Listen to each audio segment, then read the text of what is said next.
Hello and welcome back to another episode of the Top 8 Podcast. I'm Matt Batiste. And I'm your co-host, TJ, as always. And today we're going to be talking about emo bands of the 2010s. Yeah, this one is a tough one for me because I don't really listen to the genre. Yeah, I think you're definitely more versed into metalcore. And I say pop punk and metalcore were my sweet spots. Mm-hmm. I just never got the in-between phase, especially like in the 2010s, because I barely listened to even pop punk. I was mostly like metalcore and transitioning into like death metal. So this was an interesting one for me. I definitely had some records that came to mind immediately where I was like, I did listen to this for a little bit of time. So they were an easy one to slot in there. But I had to do a lot of research for this one, which you assisted with, which was nice. Well, I really hope that with that research, you've discovered a bunch of new found some sick bands, and I'm actually excited to talk about them. The thing is about 2010s emo is I feel like throughout the 2010s, there was a point where emo kind of had that negative slope around like 2015, where it was very much like a niche cult following. And then it picked back up around 2020 with the revival of pop punk. Also came the revival of emo, and a lot of people went back to like the 2000s for the nostalgia. And they're like, "Well, what are we missing that gap between 2010 and 2020?" And you were like, "Oh, there was this whole thing happening that we totally missed, and it was really freaking good." Yeah. So I think that the 2010s are like highly underrated when it comes to emo music. In fact, I think a lot of the 2010s and the current bands doing it probably better than some of the 2000s bands that did it back then, to be completely honest. I think... for the record, I could make a 2000s emo band list in like right now. Yeah, but I think it's I just fell off really hard after. Similarly to like pop punk, there was just more mainstream appeal, and it was getting more mainstream attention in the 2000s than it was in the 2010s. But like music wise, listening to some of these bands and the songs they were writing at the time, like they just weren't getting the attention, but some of them were better than some of the 2000s bands that were getting attention. Yeah, it makes sense. So we'll get into a bunch of those. I have a million honorable mentions for this one because this was probably the Matt's hardest. Niche.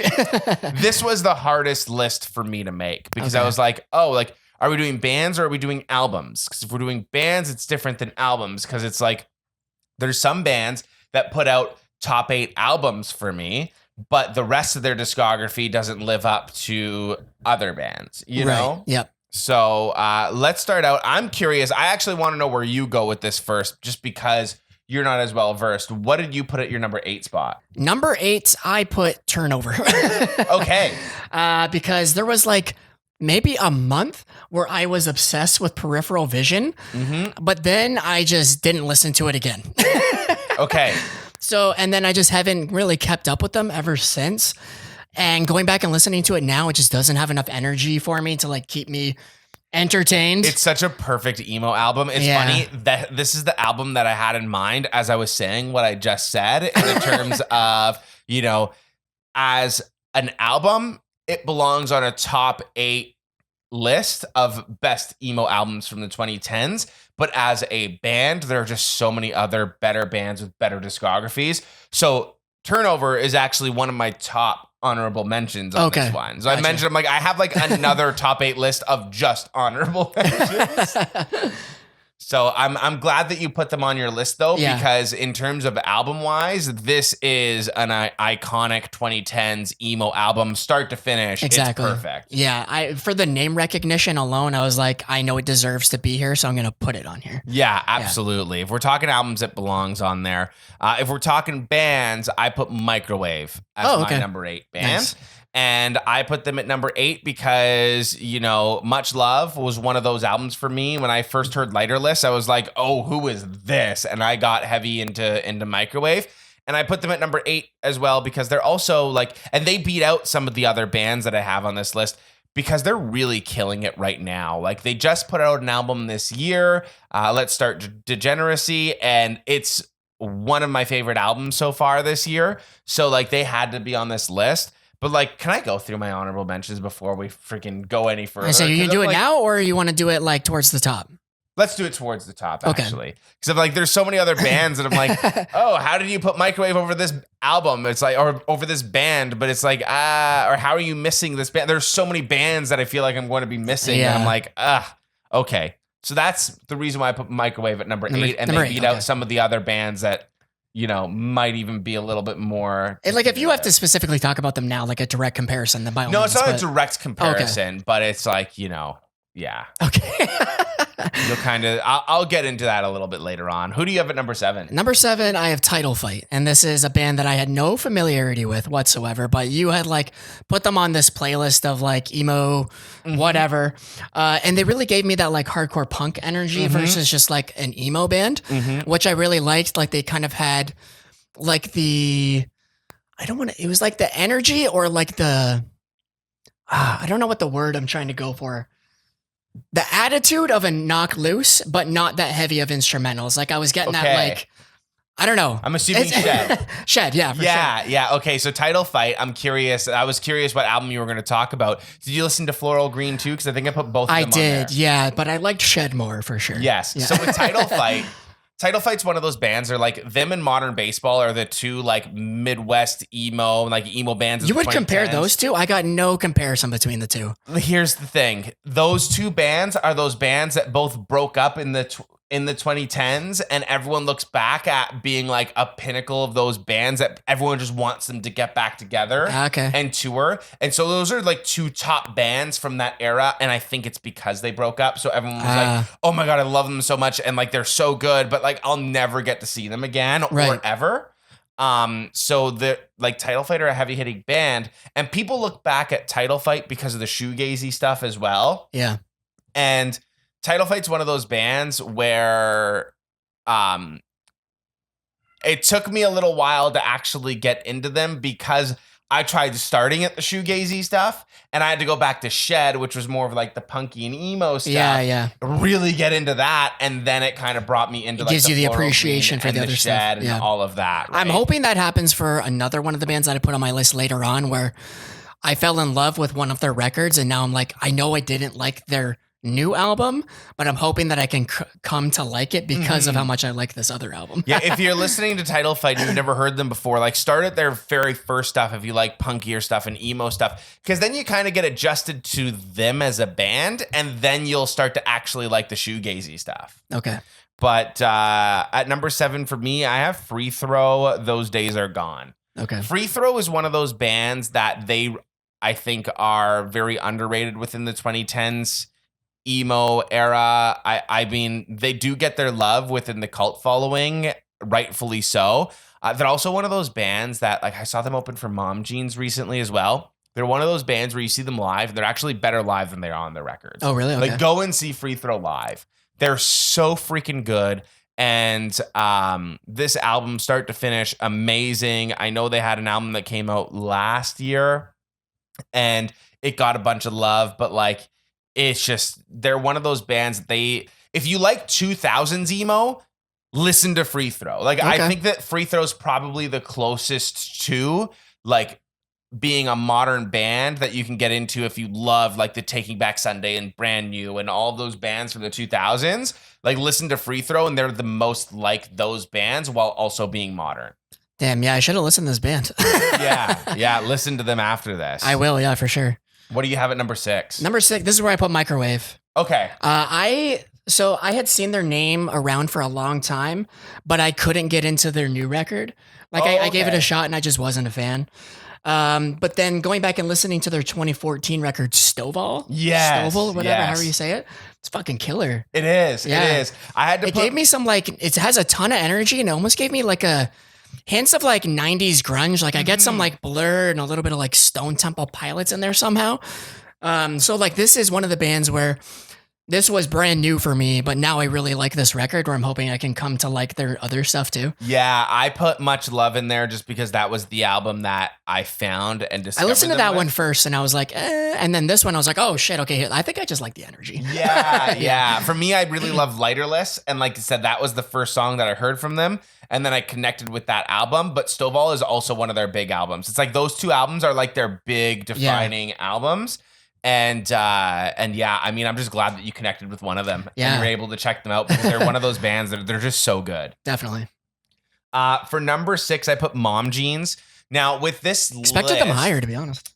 Yeah, the problem is there's just so many freaking good bands out there, and Mom Jeans really are one of my favorite bands from that era. But like I said, just so many, it's hard to choose from. And I didn't think that we were doing albums with this. I thought it was just kind of like bands. Yeah. But I do want to talk about some of their albums as well. Like Best Buds is obviously like their album that everyone talks about. And this might be a hot take to Mom Jeans fans, but I actually think that Sweet Tooth is their best album. Sweet Tooth kind of gets to be a little bit more pop punky. Okay. But they still have the emo themes in there. It's a little bit more polished. And I just think from start to finish, it's a better album. Say if it's a bit more pop punky, then I might like that one more. Because I've checked out Mom Jeans and I've been like, Best Buds is very like Midwest emo-y. I can't do the Midwest emo, I think. That's where I like have my cutoff.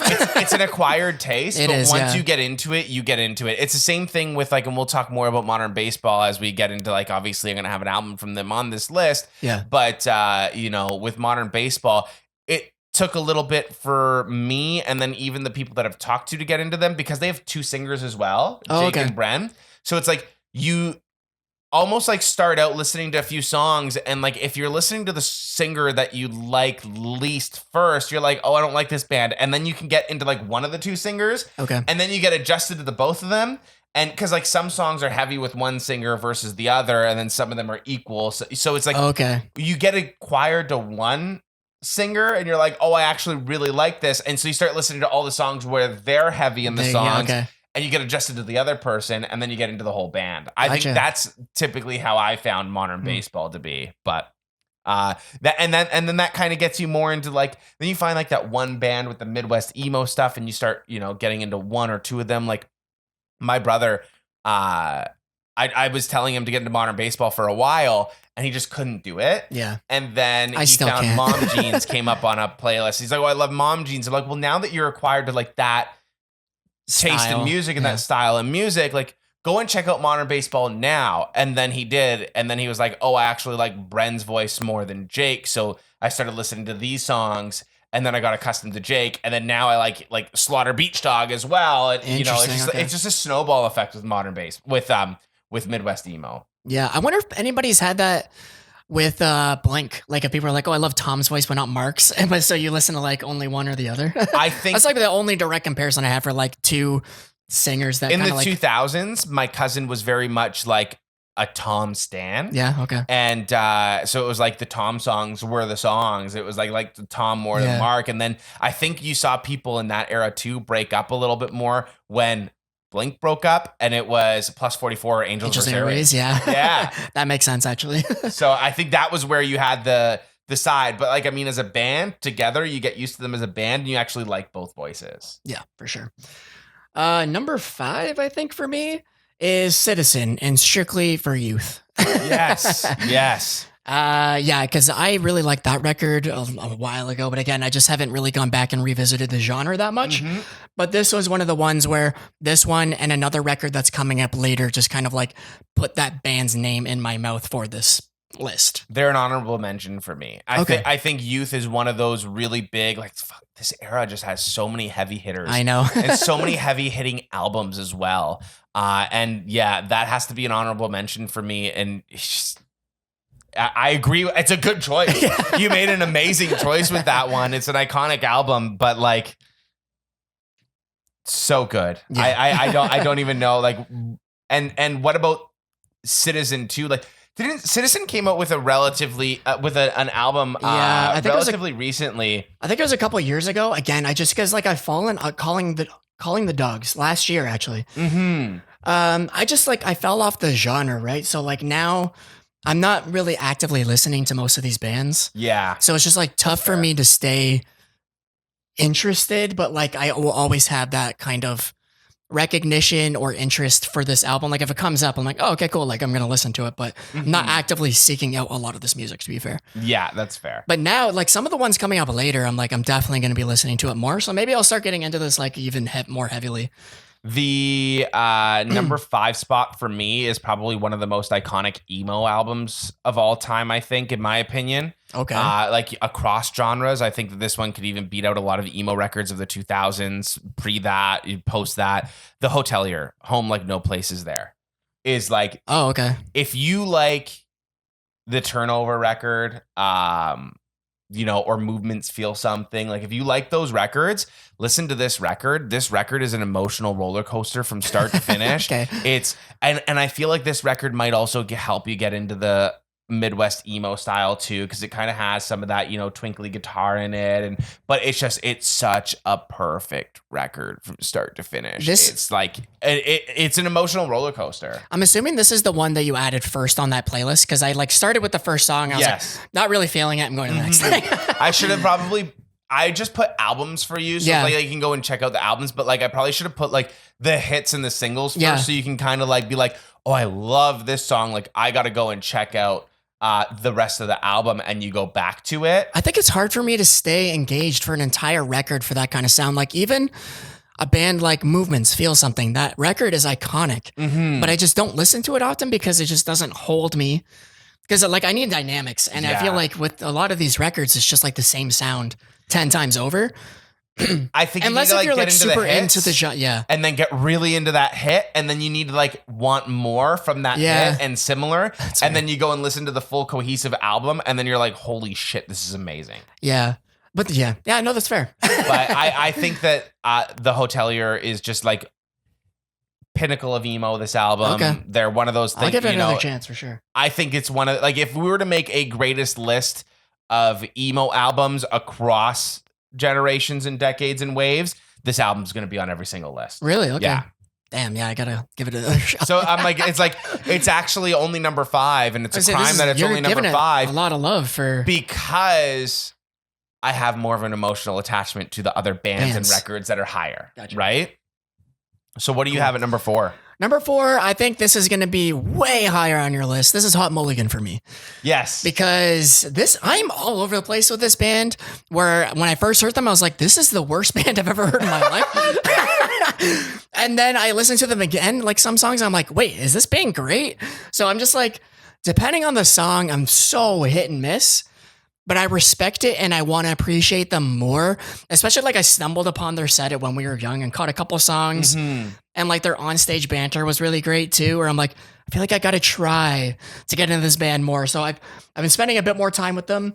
I listened to a little bit of Pilot, and I know this was supposed to be like 2010's, but You'll Be Fine was like the one that I liked more. You'll Be Fine was their best album, and I think what really helped sort of set them apart.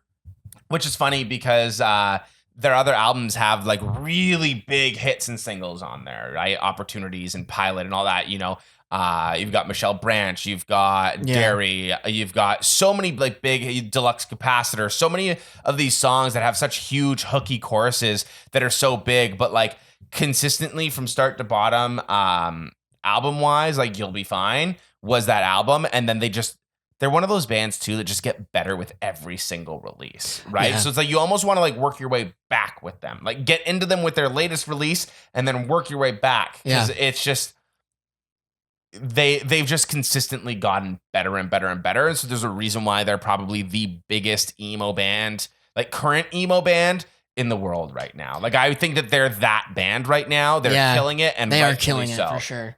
I think that album really came out when I was heavily invested in like heavy music, because when I was doing like at that time for Scene Daddy, we had one person who was like mostly pop punk, and like it's kind of like our setup. Yeah, like you're mostly pop punk and like emo.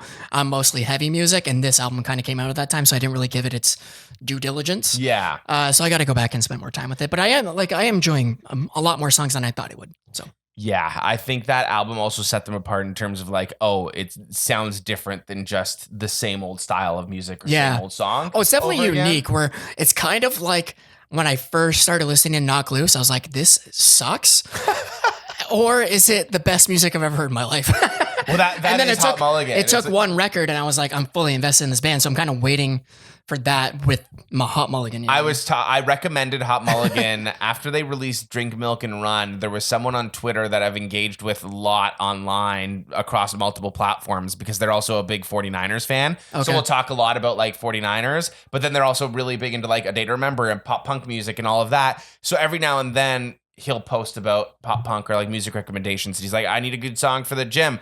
And Drink Milk and Run just came out, and that was like my gym song because it was so heavy and just started out with like the scream. Like I said, no, like it was such a good song. So I was like, hey, check out this song. Like if you love emo and all of that, like you'll love this song. And he came back. It was like, this sounds like an angry Mumford & Sons. Actually, yeah. And I was like, oh my God, I can kind of hear it. I didn't think that before, but like you can see how people can get there. I can kind of see how he mentally got there. I don't think that, but I see how he got there. And that was just the funniest fucking way of explaining a band ever for me. That is funny. So just like, when people don't like them, I was like, are they an angry Mumford & Sons? Because that's just funny as fuck. That's good. Number 4, I have Title Fight Shed. Oh, okay, cool. I have Title Fight. They're that band, like Title Fight and Modern Baseball to me are kind of like synonymous as those bands that broke up before their time. If they would just come back together, get back together and do a tour together, I would take out a mortgage to go to that show. Really? Damn. Yeah. Like Title Fight and Modern Baseball, if they both decided, hey, this week we're getting back together, we're doing a freaking tour and we're coming to Toronto, like I don't care how much money I need to spend, I'm at that show. Do any band members like do anything else, or are they just like is there any hope for that? I don't think so. Really? Not with Title Fight. With Modern Baseball, I don't think so either because Jake is doing Slaughter Beach Dog right now. And Ren, they quit the band because they were really stressed out and like it was a mental health thing. Okay. And unless their mental health changes and they're just like, I'm okay with doing this again, then maybe. Okay. But you've got Jake doing Slaughter Beach Dog and doing a whole bunch of releases with them. You'd have to like put that on the back burner. And it's a little bit more mature as well. Like Modern Baseball is kind of like high school music. Gotcha. And Slaughter Beach Dog is like, current emo music. Like it's a little bit more mature. It's a little bit more chill. It's different. So I really don't see a comeback tour. Okay. There was a point in time, I think last year, where everyone thought it was going to happen because they did like a random merch drop. And everyone was like, what? Like, it's like, there's a merch drop where there's like, anniversaries for their albums. And it's just like, okay, like they're getting back together. They're going to do a tour. But then that was it. It was literally just like a merch drop. Gotcha. That's disappointing. It was really disappointing. But yeah, Title Fight, we kind of touched on earlier too, in terms of like going from their heavier, more punky stuff into their shoegazy stuff. I love it all now, but it took me Shed to go and get into the like Floral Green and Hyperview and all of these other albums. Yeah, I think I could get there. I just got to spend more time with it. Yeah, 100%. Once you spend more time with it, you'll really get into them and you'll be able to kind of go with the evolution of the band, right? Okay, cool. What do you got number 3? Number 3 is Origami Angel. Oh my God. Yeah. You didn't actually have them on your playlist, but I found them on this Spotify created this like emo right now, I think it was called playlist. Yeah. And they were like at the top of that. And I was like, I'm just going to listen. I fucking loved it. They're so good. I love them. They're an honorable mention as well. Oh, okay. I didn't know if you would put it on list, but this was brand new for me. I had never heard, like I had seen their name around, but I never gave them the time. And then I went and listened to Somewhere City, and like the riffage is very like, it was giving me like Swancore vibes, but with like punk instead of like metalcore music, if that makes sense. Yeah. Yeah, I was like trying to prep for this. I just kept going back and listening to this record. It's so good. I mean, like, rightfully so. Yeah. I mean, this is a subjective take because I don't think Origami Angel is like as big as the other bands that we've mentioned or like as influential. But I mean, they're an amazing band. They sound really good. They're very much like a big up and coming band. And I mean, hell yeah, man. They're a great fucking band. I'm glad you have them on this list. Yeah, lately, whenever I've been like prepping for stuff like this, Basically like I have like the VR headset and I just like play golf. So I'll just put Spotify on in the background. Every time I went to prepare for this episode, I'm like, I'm listening to this. I would start with this record.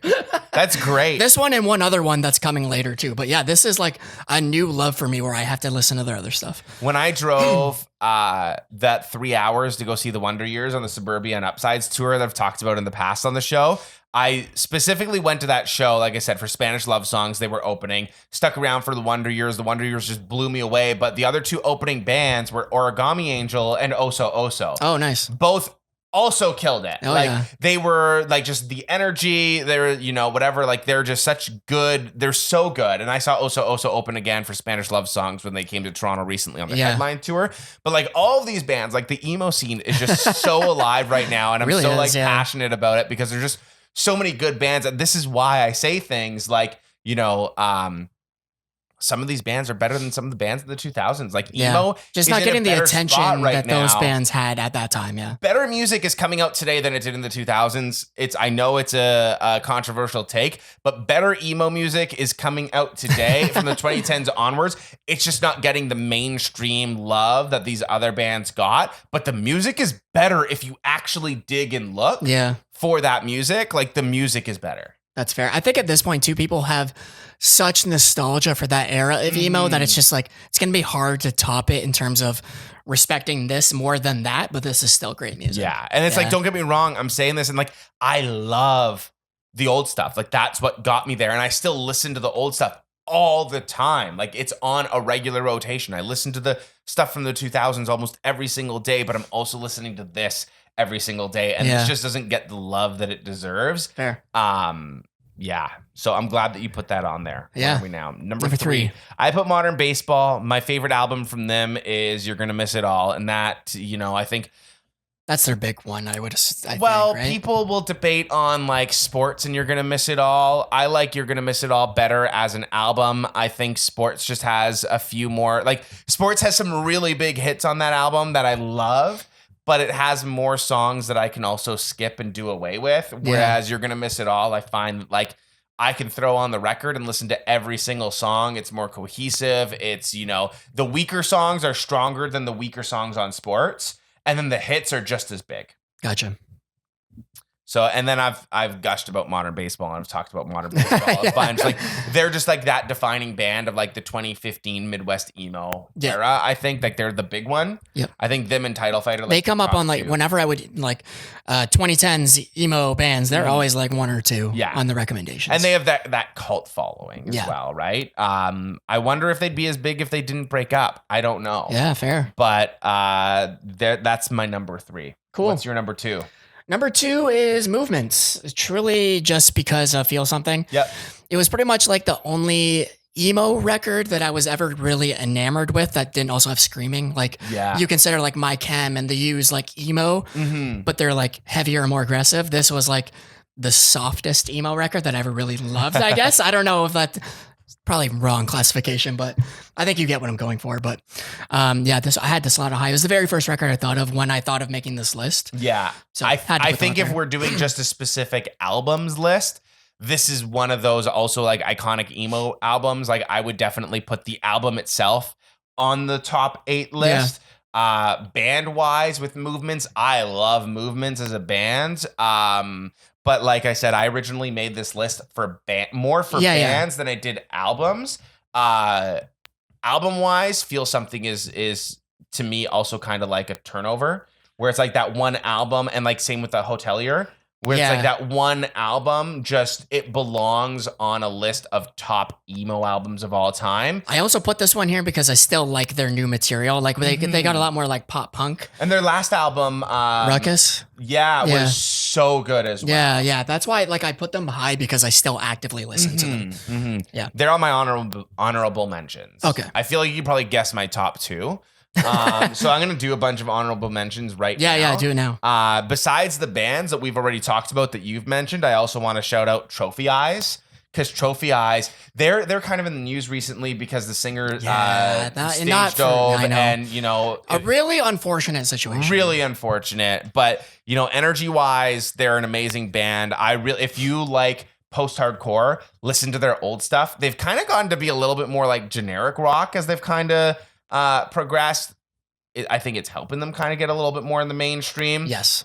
But if you look at Mend Move On, that album is like such an amazing post-hardcore record. It's so fucking good. I think I put it on the list. Did you listen to that one as well? I haven't talked about it yet, but it's such a perfect post-hardcore record. It's great for the If you want to just talk about it now, it's my number one. Yeah, I figured. I was kind of like figuring as I was talking to you about that. It's, oh my God, it's such a good album. Trophy Eyes needs to be, in this list. Their new record was like a lot of people's number one album from last year. And I listened to it and I'm like, I don't really get it.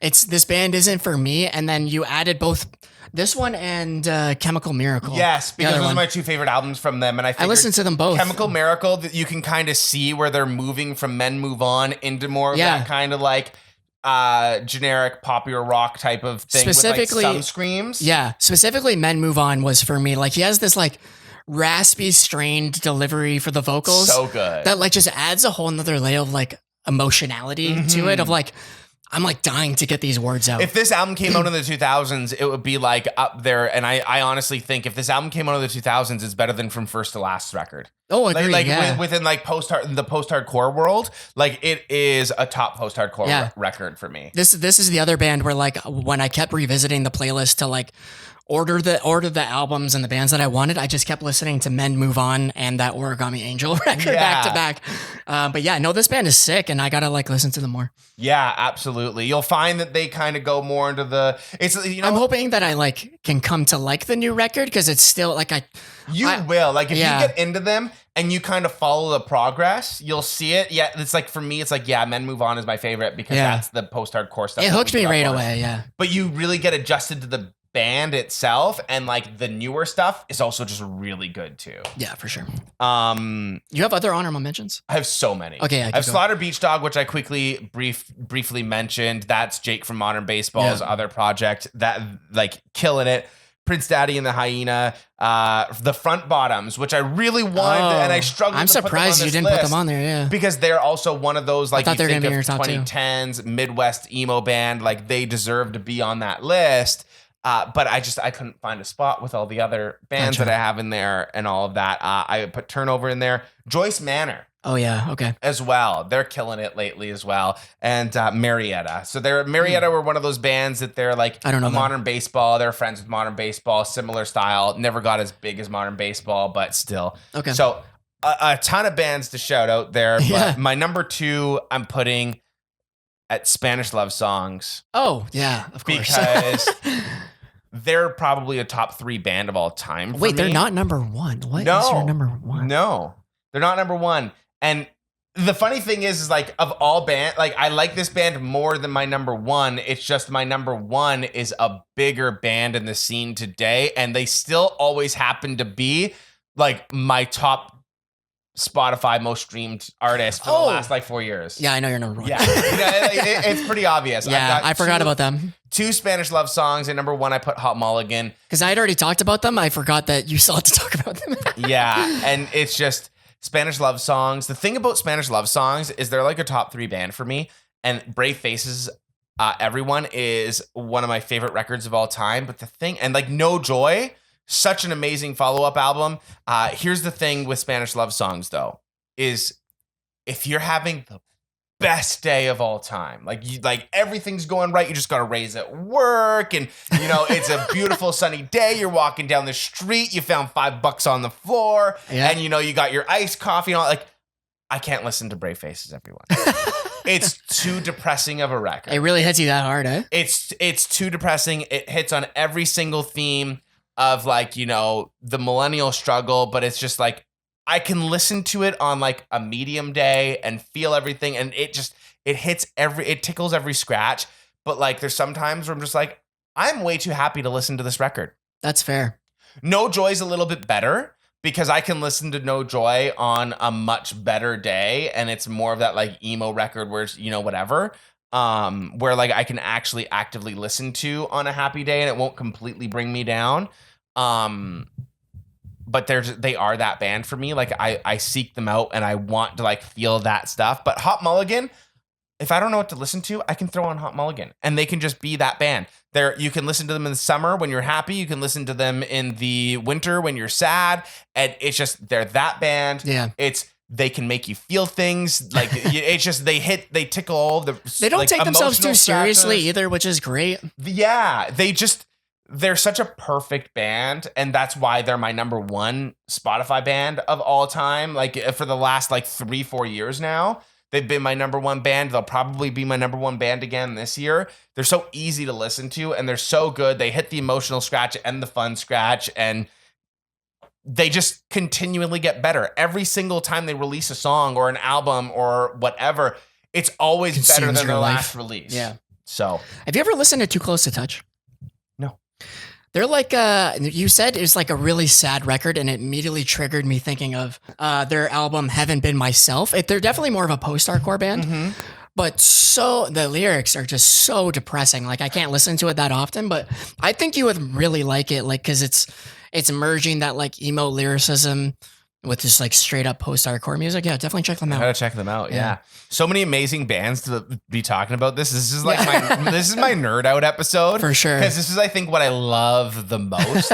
So I'm really happy that we got to do this. And I'm really happy that I got to show you some new music. We've kind of also to the audience, like is something you may not know, like I like heavy music and I grew up on a lot of it, but like I'm not as well versed into it. Like someone needs to put a really good heavy song in front of me and be like, check this out. And I have to actually check it out to really dive deep into it. Yeah. But like there's some really big bands that I haven't checked out, but I've heard everyone talk about because I almost need to be forced into doing it. So like I made a heavy playlist for TJ to edit with a bunch of songs and bands that, you know, I've heard people talk about for me to actually check out. And like, I've really been getting into that. And then we also made an emo playlist for me, that we've been kind of messing around with to get a little bit more well-versed into it. So send us some recommendations because I need more. What emo bands should TJ check out? What heavy bands should I check out? Let us know in the YouTube comments. Send us a DM on the ourspace.media Instagram page. Like, let us know what should we be checking out. Even if you're listening on Spotify, there's a little Q&A that you can go and answer. What bands should we check out? Let us know, rate and review the show, and thank you so much for listening. We'll see you next week. I didn't steal your line that time. Oh, we didn't do a combined date. Oh, yeah, let's do a combined date. Oh, we're going to do a combined date and be right back. We decided that all of these bands are all amazing and all of these records are all amazing. There's no combined top 8 for them. They're all number 1. That's our combined top 8. I like it. Cue the outro.